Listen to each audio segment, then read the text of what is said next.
Dr. Mason! Dr. Mason!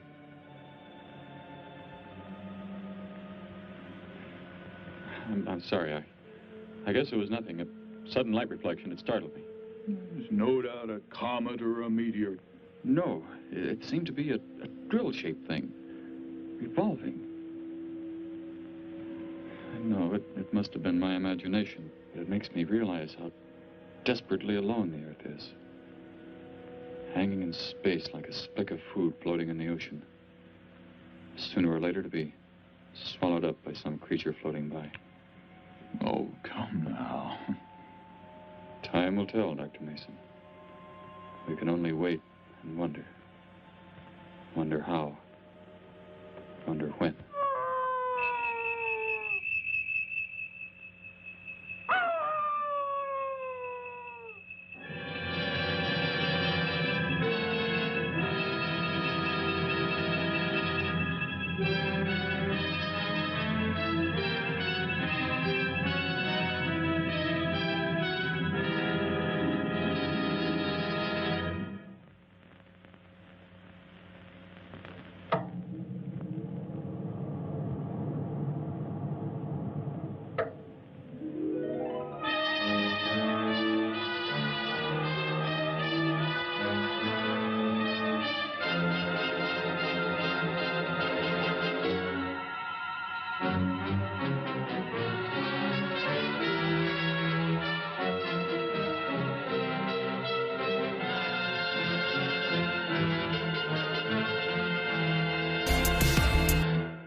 Report preliminary findings. Thor reporting. 42 saturation degrees and 96 volumes. Intermediate fluctuation in Marfan content. Derek reporting. Tridex mixer components ratio exceeding 7 to 1.4. Morrow reporting. Diagonal adjustment reading resisting structural forms by 2.8.0 vernums. Saul reporting. Uneven cartoid levels intersect planes below .03.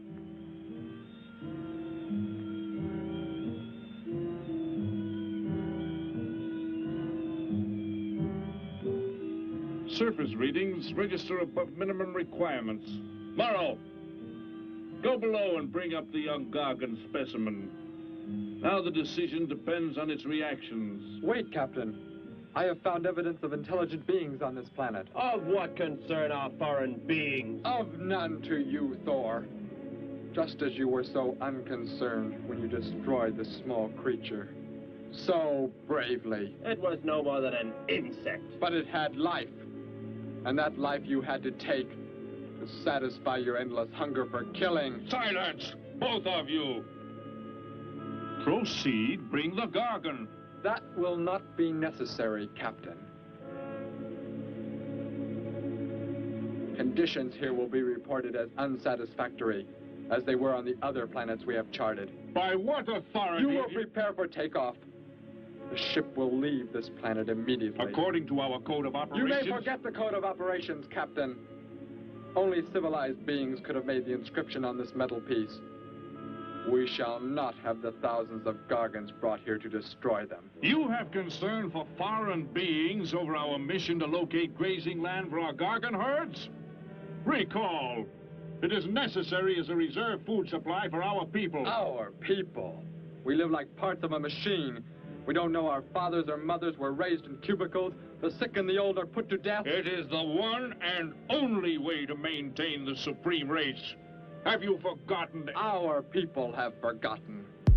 They have been made to forget.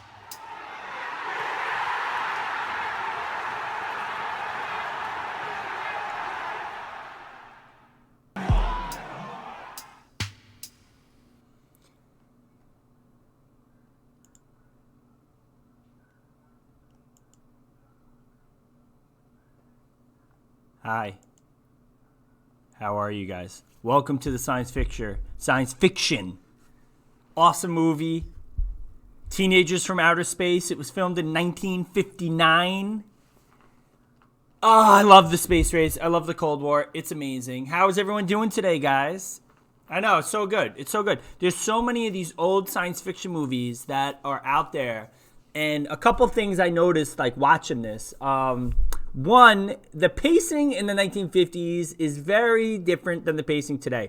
Like, back then, I don't know if it's because they didn't have special effects or what, but straight up, they are so much slower. Like, even the scenes when they talk, like, everything. Like, did you see the guy getting out of the spacecraft? It, like, took, like, 35 seconds just for him to open the hatch. It's just a different pacing of a movie, where today, everything is quick, right? It's that Michael Bay...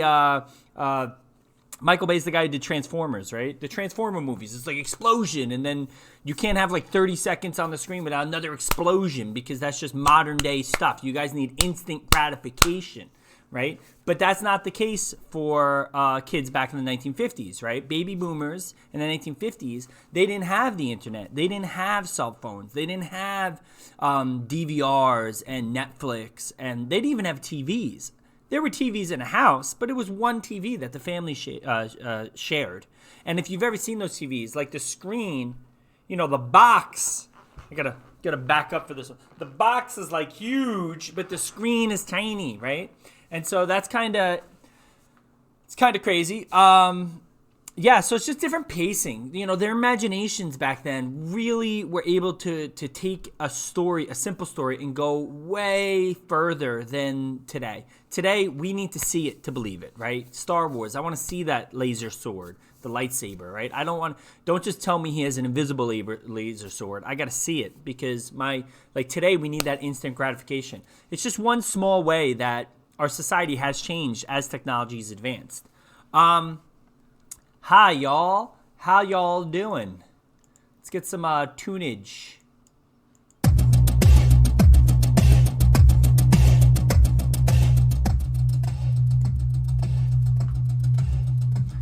All right, so, whoa. How's that? How's the audio on this? Hi, Megan Stepelkowski. It's good to see you. Kaylee White. Delicious coffee in my Disney mug, as per usual. You really could make a John Wick movie out of this. John Wick Chapter 4. Again, John Wick. Hi, Hi, Olivia Koffel. I almost read your comment instead of saying hi to you. Yeah, so crazy. Like, they couldn't make a John Wick. John Wick is the epitome of instant gratification. I don't think there's, like, a minute in that movie where he's not killing somebody or there's some type of violence. That movie is crazy violent. It would not survive back in the 1950s. James D, do you like how he referred to it as a laser sword? I am camouflaged. Which is funny because I got a green screen and yet it still works. Amazing. Well, Delaney, that's on you. So, Mr. Buff, how is the audio? Is it too loud? Is it too low before I start my lesson for today? Grace, hello. Grace, that was like your dog in the caravan. Get it? Because it's a terrible joke, really. It's not funny at all.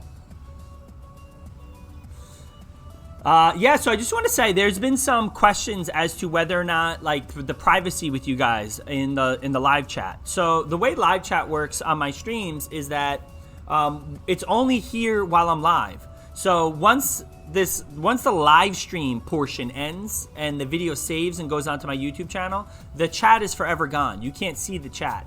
So it's not, you know, you can ask questions and your name is on the chat here in this half hour that we have the lesson. But once my live stream is over, the chat goes away. And when I post the video later on YouTube, it's just the video. There's no chat attached to it. So it's a little bit more privacy. And of course, you don't have to use the chat. If you really want to ask a question, but you don't feel comfortable like typing it in the chat where everyone can see, use Google Classroom, right? Grab your phone, go on Google Classroom. I get alerts right on my phone. So even while I'm streaming and teaching the lesson, I'll see that you alerted me and I can kind of take a look at it and keep it more private.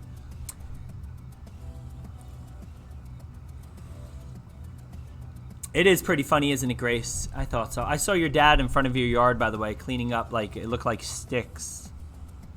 So, I also saw Ali DiMatteo. I saw her parents on a walk the other day, so that was nice.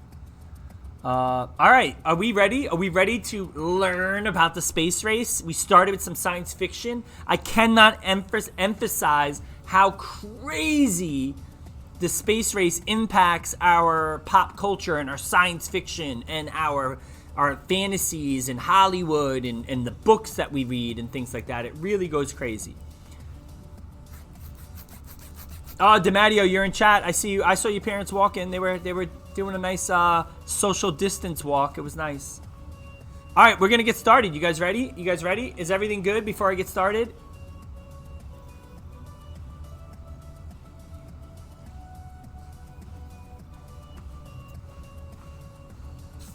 Maybe no.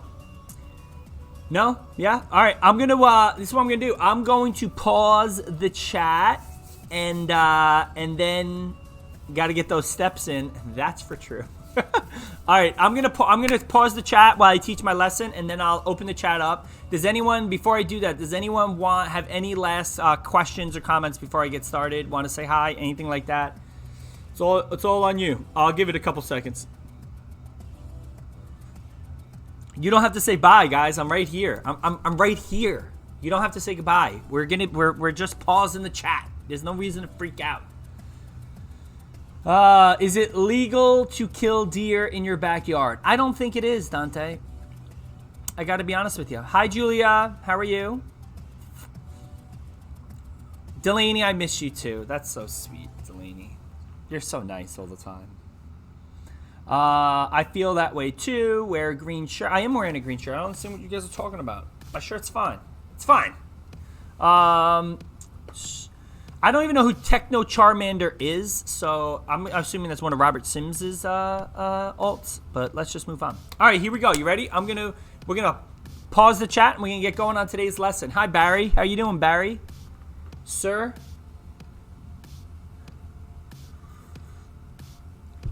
All right, here we go. You ready? The chat is now paused. You hear that? You hear that bass in there? Paused. I don't know if that came through at all, but I hope it did. All right, here we go.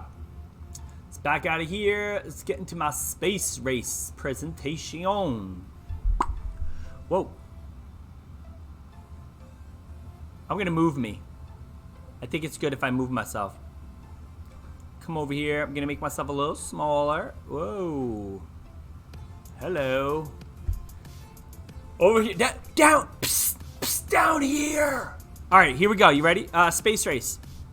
So, well, let's go back. All right, 1957 to 1975. The key thing about the space race that you guys need to know is that the space race started in 1957, the moment the Soviet Union launched Sputnik into outer space. Now, it technically didn't go into outer space. It went into the upper orbit of planet Earth, right? So it got through our atmosphere, and it got into upper orbit, where it's that place where there's not enough gravity, where it's not going to pull the satellite down to. That's what orbit is, by the way. It's the gravity can't pull the object back to Earth, so it kind of just floats in that area above the planet.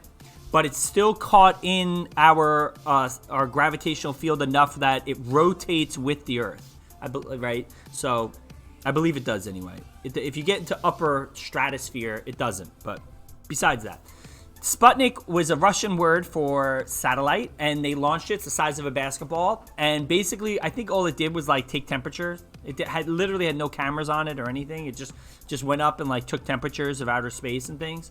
But the thing is, it was the first man-made object that they were successful in launching it into orbit around Earth and then retrieving it back. And this terrified America. This happened in 1957, and at this moment, it was like a hold on. Do you know what that is? Does everyone know what that is? That's a slap in the face. That's what that is. It's like the Soviet Union totally. Whoa, hello. Gotta fix. Hold on. It's like the Soviet Union totally slapped America in the face and woke it up, because we were not thinking about, we kept saying we were the best country, right? The rise of the middle class, everyone's getting a white picket fence, we're moving to suburbia, everyone's getting to buy a house, things like that. But shopping malls are opening and things. Life is good in America, but all of a sudden we hear that Russia launches a satellite into space, and it freaks everyone out, okay? And it makes us realize, wow, maybe we're not the great country. So both the United States and the Soviet Union were competing for the #1 superpower in the world. Space became a critical area for that battle. So it's not just military might, right? We're talking superpower in the sense that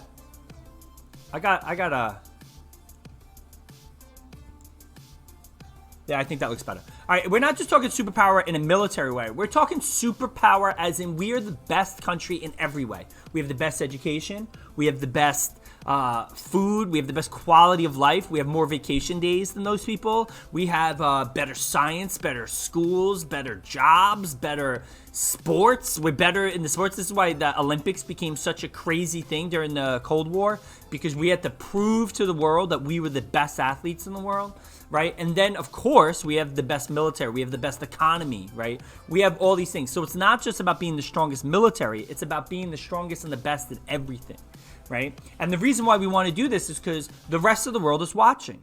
World War II, we talked about the Marshall Plan the other day, right? The Marshall Plan is the policy where the United States is going to pay European countries to fix them after World War II, help them financially.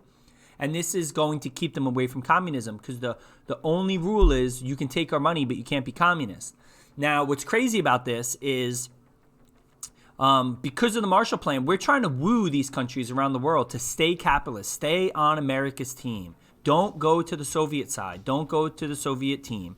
Don't become communist, right? Stay with America. And one way that we need to prove that we're the best and why they should stay with us is because we're the best. And this is why the Cold War is not just a military war. It's a competition in every area. If we win more gold medals at the Olympics than the Soviets, other countries are going to be like, man, America sure is the best, and they're going to want to be on our team, not the Soviets. So it's all connected together during the Cold War. By the way, it's a good picture of Dwight D. Eisenhower. That might be Harry Truman. I think that's Harry Truman and Stalin playing chess. Because it's like a strategy game. It's good stuff. All right, here we go. Sputnik. First satellite in space, October 4th, 1957. That's what Sputnik looked like. Of course, look at the size of the rocket, right? because like 99% of that rocket is rocket fuel. So most of the rocket is full with fuel just so it can get it through our atmosphere into outer space. And then once it gets in outer space, the fuel containers fall off, and all you got left is that right there, which is Sputnik. If you go to the Washington, D.C. Air and Space Museum, they have a replica of Sputnik there. It's pretty cool. Hopefully you guys get to do that. I know our trip was canceled. Super sad. Cry face. Soviet Union, the first man in space was April 12th, 1961. So it doesn't just stop with Sputnik. They put the first object in space, and now they're going to put the first human in space. I believe they also put the first dog in space. And it ended up like the dog in our opening video, which is sad because they got the dog into space. And my understanding is they did not bring the dog back. So technically there's a dog bones floating around in space right now. All right, so Soviet Union, the first man in space. He was called in Soviet Russia. They called them. Does anyone know? Cosmonauts, not astronauts, which is kind of cool. So and Yuri Gagarin is his name. I didn't write it down here, but his name is Yuri Gagarin. So there we go. We're going to keep going. United States and Soviet Union, both sides, the United States and Soviet Union tried to show the world its superiority by being ahead in rocketry and spaceflight. An interesting note here, many of the scientists who worked in NASA in our rocketry programs were ex-German scientists that we captured after World War II. And instead of putting them on trial or arresting them or letting them go, we convinced them to come work for NASA and the U.S. rocketry and RD labs so we could have the best rockets, because the Nazis they're the ones who invented the jet plane, and they have like the first Rocketeers type thing. All right, here we go. Explorer 1, United States' first satellite. But it's not that big. I mean, 3 guys are holding up this object we're going to launch into space. It's pretty good. I think it's pretty good. Anywho. Yeah. John Glenn, right? John Glenn High School. You guys know John Glenn. They beat us up in football all the time, and it's very frustrating. But John Glenn is named after the astronaut John Glenn, who was the first American to orbit the Earth. So he's a very famous astronaut. He's probably the second or third most famous astronaut, maybe fourth today, because we have a new famous Canadian astronaut. We'll talk about at the end of the lesson. But this guy is probably the second after, I would say, Neil Armstrong, maybe Buzz Aldrin, and then you have John Glenn, right? John Glenn is super famous. He is the first astronaut to orbit the planet, which is, I can't describe to you guys enough how terrifying this must have been. You know, these guys, you're literally sitting in this capsule of like a football field high of jet fuel that is going to explode under your butt and send you into space. And there's a good chance that you're not going to make it. So it's super scary for these guys. And yet they did it and made it back. And John Glenn's awesome. So if you didn't know who John Glenn is, first astronaut American to orbit the Earth. Pretty cool. Apollo program. So the Apollo program picked up pretty quick.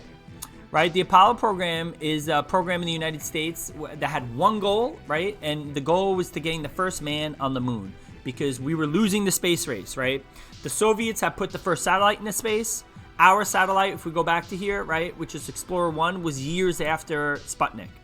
The Soviets put the first astronaut into space, Yuri Gagarin. He's the first astronaut, cosmonaut, right, person to orbit the planet.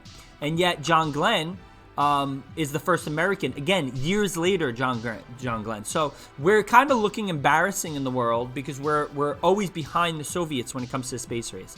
So NASA, they get their heads together and they say, what can we do that the Soviets can't? And they said, well, what haven't the Soviets done? And they were like, well, they've been to space. They've had dudes in space. They put a satellite in space. They haven't been to the moon. And they were like, well, no one can go to the moon. The moon's impossible. It's too far away. Because up to this point, we're technically not in space. They're going into the upper atmosphere of the Earth. They're not leaving completely into outer space. And so NASA's like, well, why don't we go to the moon? And people are like, that's impossible. We can't go to the moon. And then John Kennedy got on the TV and he was like, we're going to go to the moon this decade. And apparently NASA scientists did not talk to the president when he said this, and they were like, we are, and they kind of freaked out because they thought it was impossible. And immediately the government started funding millions and millions and millions and millions and millions and millions of money into NASA, pushing them to get to the moon, not because we wanted to get to the moon, but because we wanted to beat the Soviets and show the world that we were the best. So the Apollo 11, right? Spaceflight first landed humans on the moon. This is the Neil Armstrong mission. And it's pretty cool. So there it is. Again, this capsule right here on the right sits up a tiny little bit up here.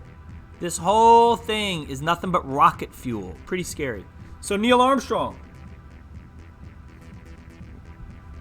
Not the bicyclist Lance Armstrong. That's a different Armstrong. Neil Armstrong, or the musician. That's also Louis Armstrong. Different Armstrong. Neil Armstrong is the first human to have stepped on the moon. And of course, he's famous, right? Buzz Aldrin. They went to space with 3 guys. One guy stayed in the spacecraft that orbited the moon. One guy went on the ship that landed on the moon, and then him and Neil Armstrong. So Buzz Aldrin was the guy who landed on the moon, and then it was Buzz Aldrin and Neil Armstrong in the spacecraft on the moon. And Neil Armstrong was the first. He's the commander. He got to leave the spacecraft first, so he's technically the first person. They live streamed. Talk about the first YouTube live streamers, right? Or Twitch. This guy live streamed back in 1969. He live streamed him going on the moon. And of course, he's famous for saying, you know, one small step for man, one giant leap for mankind, which is a great quote. He probably wrote that down months before he actually landed on the moon, because I'm sure he knew he was going to the moon months before he did. These guys trained for this stuff for years and years and years, and they all were Air Force pilots. And I mean, these guys are crazy. There's a phenomenal movie called Apollo 11. Check it out. It's all about this. And you see like the horror of them going to the moon because their wives have to like constantly fear that they're gonna die, and they're not. There's like 40 astronauts training to go to the moon, and several of them die in the training cycle. It was not an easy thing. All right, so here we go. We're gonna do some live footage here. You ready? Woo! This is gonna be high res HD, crystal clear. You will be able to see everything perfectly because this was not filmed in 1969. I'm only joking. This is horrible. Deal with it. It's only a minute long. Here we go.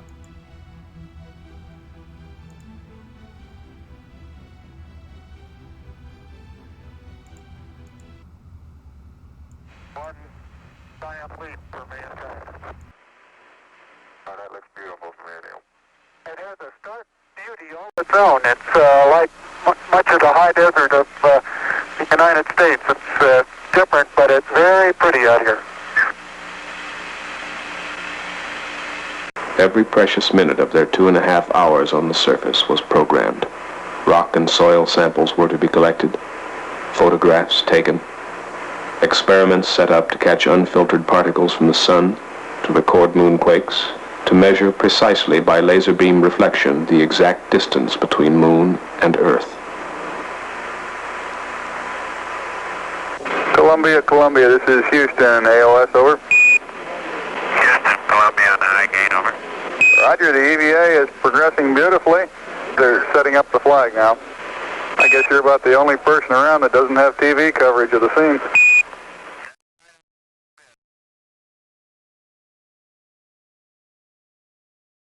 I'm speechless. I mean, it's just crazy to think they're on the moon. Like, it blows my mind. One of the things that's really sad about the moon landing, it's actually really sad. I'm gonna blow myself up here to have a heart-to-heart with you. Okay, so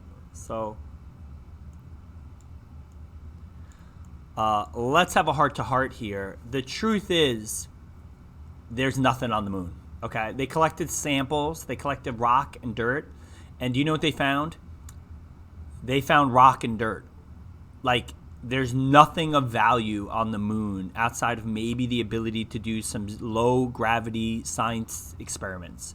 So, heart to heart with you, one of the reasons we haven't gone back to the moon since the Apollo program, Apollo 11 is the first one on the moon. We go back several more times. I think 1973 is the last time we go to the moon. And the United States has not been back to the moon. Not because we don't have the technology. We do have the technology. It's because there's nothing on the moon.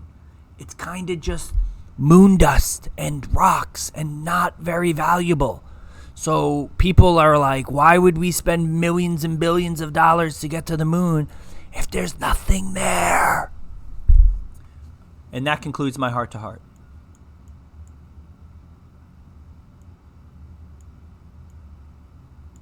I'm shrinking myself. There we go. Look at that. Huh? I'm back. Back to regular size. So, let's just go here. Go back to my thing. All right. So, one of the reasons we go to the moon is this thing. I'm going to shrink myself so you can see it. Constantly. You know, this is how I lose weight. I just grab the mouse and I shrink myself. And then I'm much smaller. See? Who needs Weight Watchers? So brinksmanship. Eisenhower's foreign policy towards the Soviet Union. During the 1950s, the United States is going to follow a policy called brinksmanship. And what it means is the U.S. would go to the brink of war. The brink, right? The brink. We're not going over. We're going to just go to the brink. With dealing with any crisis or with the Soviet Union. So if the Soviet Union pushes our buttons, we will push them back. If the Soviet Union confronts us in a certain region of the world, Korea, Vietnam, wherever it is, we're going to go there. We're gonna go to the brink of war. But we won't go to war, okay? And that's the key. We will not go to war. Right? We're only going to go to the brink of war, not go to war. And this is going to constantly play this game of chicken with the Soviet Union, right? Because they're going to know that we're going to take it to the most possible point without actually going to World War III. And hopefully that's going to deter them from even trying to mess with us. And this was this foreign policy called brinksmanship.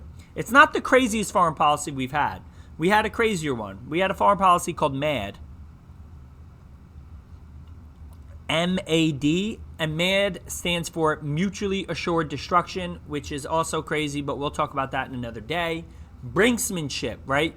Someone's messing with you, you go to the brink of fighting, but you don't actually fight, right? So you sell it. You're like, you want to fight? Oh, you want to fight? But you don't actually throw a punch because that would defeat the purpose. The whole point is to make them think you're crazy enough that you will fight, and then they back off. And that, my friend, is called brinksmanship. All right, so before I cover the question of the day, I'm going to open the chat one more time. Let's get our music back. Hold on.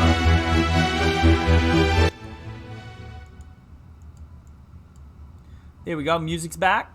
Let's get our chat back up and running. Chat is now back up and running, so you guys can say hi and welcome back. How did everyone like today's little lesson? Oh, Rob, you're too... Stop it, Rob. All right, Delaney, I used to want to be an astronaut, but I don't think I want to die, so I don't think so anymore. I think it's a lot safer today, Delaney. Not safe, but a lot safer, so I think you'll be all right. And most astronauts don't go into outer space. I don't know if you knew that. Most of them are like scientists and things. You should watch the movie The Martian with Matt Damon. I love that movie. Phenomenal movie. It's science fiction, but it's very realistic, and it's a good movie. You should definitely watch it. Delaney, if you haven't seen The Martian, rent it. It's awesome. Hi, Derek.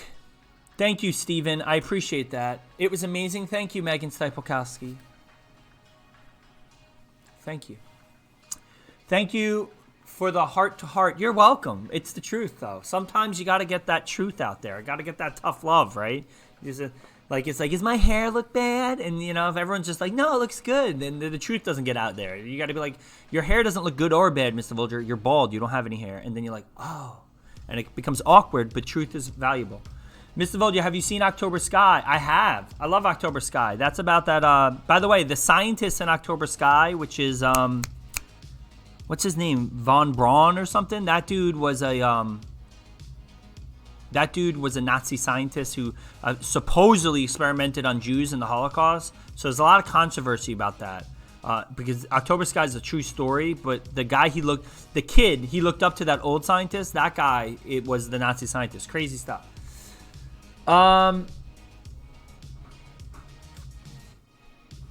James Deedy, send that presentation to me, share it with me, and I'll take a look at it at my own time, and then I'll let you know how I think about tomorrow. Oh,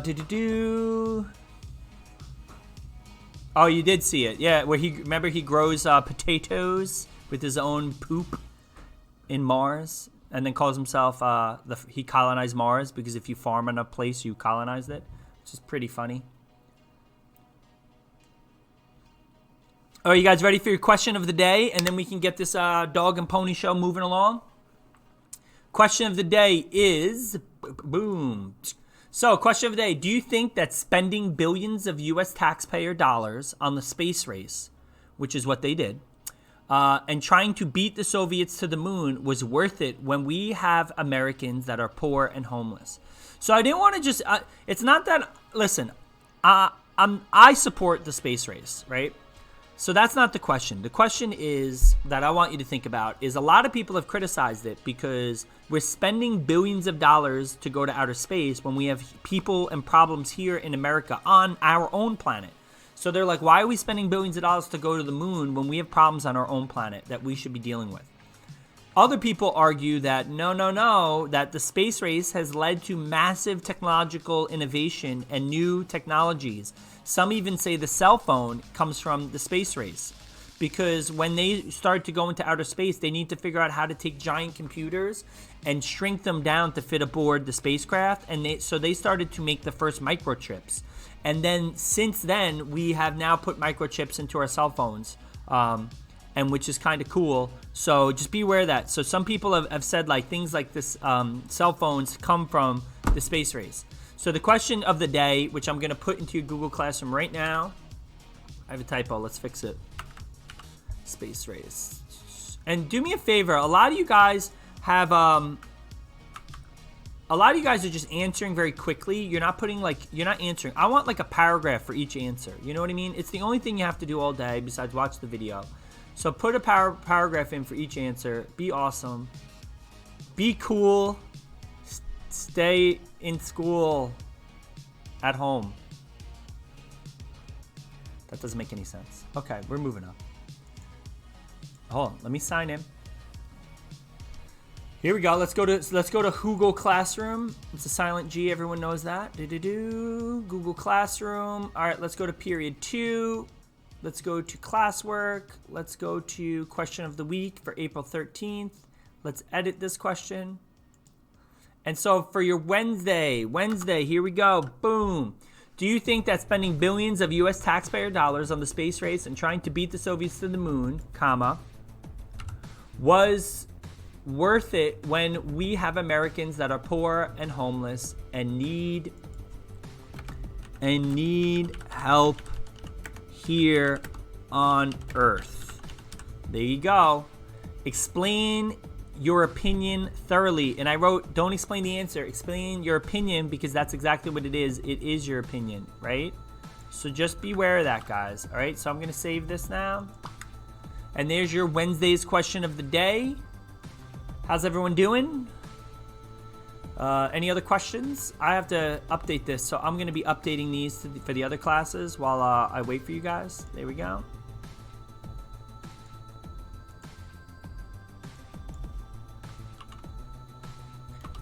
There we go.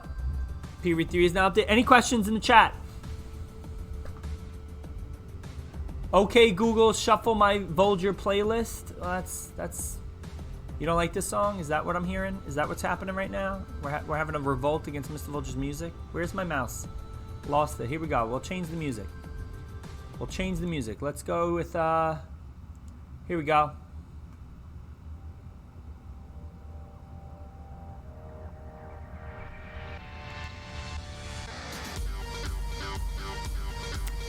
I like it. I think we're in a commercial. Hold on. No, we're not. It is a commercial. We don't want that. How about this? I don't hear anything. It's going to come on. Deal with it. Any other questions before we leave for the day? Because I'm about to leave for the day. So if you have any questions, speak now or forever hold Jamming out, Mr. Volger, Mr. Eric, Minecraft server. Look at the link Alex posted. Maybe later. Okay. Mr. Volger, play Rocket League with me. Mr. Volger, you should live stream Herbal Space Program. That's a good game, Tyler. Why do people hate? Oh, you're still talking. Look, you're. Kyle, I got something for you. Survivor Moon Edition. Boom! I just blew your mind. Think about that. That's crazy. That's season 30 right there. Survivor Moon Edition. What else we got? Anything else? Hey, Rob.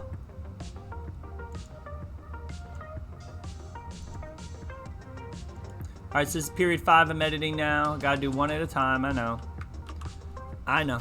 There, period 5 is now edited. Now we're going to 6. Survivors on tonight. Season 30 was Worlds Apart. Oh, and then season 40. I don't know. How many survivors are there? This is crazy. I mean, how many times can people survive before they realize don't go to the island? You know, I don't get it. Any other questions? What we got here? Why would you mind making a Minecraft? Season 10 was years ago. All right, so I think that's it. Get out of here. There's already a Kyle, how many seasons are there? This is out of control, Kyle. How many seasons are there? Do you still think we're going back to school this year? I don't know, Delaney. With the governor and everything he's been saying lately, I have a feeling that maybe there's a good chance that we might go back in May, which would kind of be cool. The more I think about it, the more I want to go back by June. I really do. Even if we go back for only like 2 weeks of school, I think it would be so much cooler to go back, hang out with each other, like actually have like school again, and then have summer vacation before we come back next year. Because if we are out of school all the way through summer till next year, I feel like the fall next year is going to be really weird, and I don't think any of us want that. Alex, Babsine, you be polite, sir. All right, guys, all of your Google Classroom are updated with the question of the day for Wednesday. I hope everyone had a good lesson, and if you have any questions or comments or anything like that, you can always reach me on Google Classroom through, sending me a personal message or anything like that. All right, bye, guys. It was a good day. Have fun. Enjoy the nice weather. Stay social distanced.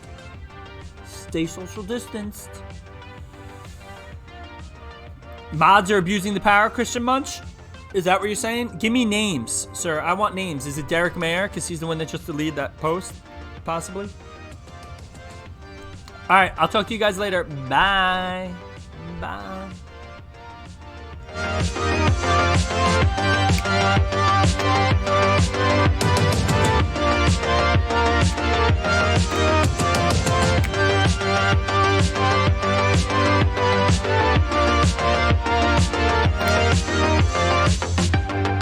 In season 50, Kyle. Season 50.